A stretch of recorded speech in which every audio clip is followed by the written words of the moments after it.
দুর্নীতির অভিযোগের মুখে ক্রমেই চাপ বাড়ছে যুক্তরাজ্যের সিটি মিনিস্টার টিউলিপ সিদ্দিকের উপর। এরই অংশ হিসেবে এবার টিউলিপকে দুর্নীতি বিরোধী দায়িত্ব থেকে সরে যাওয়ার আহ্বান জানিয়েছে দেশটির দুর্নীতি বিরোধী জোট। এই জোটের মধ্যে বিশ্বব্যাপী দুর্নীতি বিরোধী সংস্থা হিসেবে সমাদৃত অক্সফাম ও ট্রান্সপারেন্সি ইন্টারন্যাশনালও রয়েছে। মঙ্গলবার 14 জানুয়ারি এক প্রতিবেদনে এই তথ্য জানিয়েছে ব্রিটিশ সংবাদ মাধ্যম বিবিসি। সংবাদ মাধ্যমটি বলছে, টিউলিপ সিদ্দিককে তার মন্ত্রিত্বের ভূমিকার দুর্নীতি বিরোধী দিক থেকে সরে দাঁড়ানোর আহ্বান জানিয়েছে দুর্নীতি বিরোধী দাতব্য সংস্থাগুলোর একটি জোট। মূলত টিউলিপ সিদ্দিক ব্রিটেনের ক্ষমতাসীন লেবার মন্ত্রিসভার সদস্য। তিনি economic secretary to the treasury and city minister হিসেবে দায়িত্ব পালন করছেন।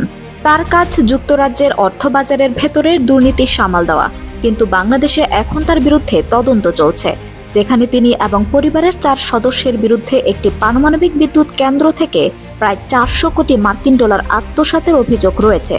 এমন অবস্থায় টিউলিপ সিদ্দিককে বরখাস্ত করতে সপ্তাহান্তে প্রধানমন্ত্রী কেয়ার স্টারমারের প্রতি আহ্বান জানিয়েছেন দেশটির প্রধান বিরোধী দল কনজারভেটিভ পার্টির প্রধান কেমি বেডেনোচ। যদিও হ্যাম্পস্টেড এবং হাইগেটের 42 বছর বয়সী এমপি টিউলিপ দাবি করছেন তিনি কোনো ভুল করেননি। এছাড়া সোমবার বিকেলে প্রধানমন্ত্রীর সরকারি মুখপাত্র বলেছেন, স্যার কেয়ার স্টারমার তার মন্ত্রীর প্রতি পূর্ণ আস্থা ধরে রেখেছেন। যদিও টিউলিপকে বরখাস্ত করতে নতুন করে চাপের মুখোমুখি হয়েছেন প্রধানমন্ত্রী স্টারমার। বাংলাদেশের ক্ষমতাচ্যুত প্রধানমন্ত্রী শেখ হাসিনার সঙ্গে টিউলিপের পারিবারিক সম্পর্ক ও দুর্নীতির অভিযোগে সোমবার ব্রিটিশ প্রধানমন্ত্রীর ওপর এই চাপ তৈরি হয়েছে।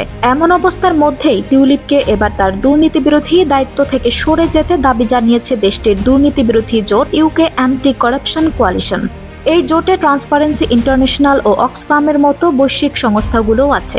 ইউকে অ্যান্টি কারাপশন কোয়ালিশন বলেছে, টিউলিপ সিদ্দিক ব্রিটিশ সরকারে যে দায়িত্ব পালন করেছেন এবং তার বিরুদ্ধে যেসব অভিযোগ উঠেছে সেগুলো স্পষ্টতই গুরুতর স্বার্থের সংঘাত।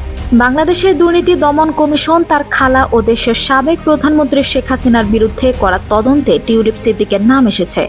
মূলত আর্থিক দুর্নীতির এক মামলায় বাংলাদেশের টিউলিপ সিদ্দিক ও তার খালা শেখ হাসিনা সহ পরিবারের আরও কয়েকজনের বিরুদ্ধে তদন্ত শুরু হয়েছে। বাংলাদেশে তদন্ত শুরু হওয়ার পর থেকে যুক্তরাজ্যের এই মন্ত্রী ব্যাপক চাপে আছেন।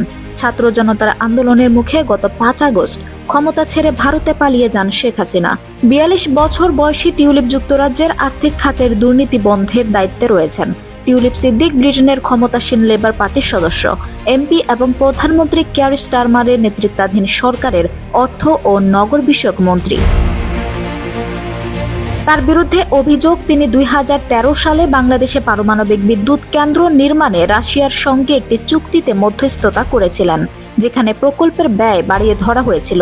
সম্প্রতি যুক্তরাজ্যে প্রভাবশালী দৈনিক সানডে টাইমসের এক প্রতিবেদনে লন্ডনের কিংস ক্রস এলাকায় অবস্থিত 2 শয্যা কক্ষের একটি ফ্ল্যাট 2004 সালে টিউলিপ সিদ্দিককে আব্দুল মোতালিফ নামের এক ডেভেলপার উপহার দিয়েছিলেন বলে জানানো হয়।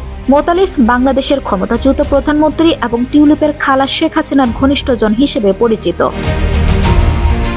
আঞ্জুম হক আরবি, আমার সংবাদ।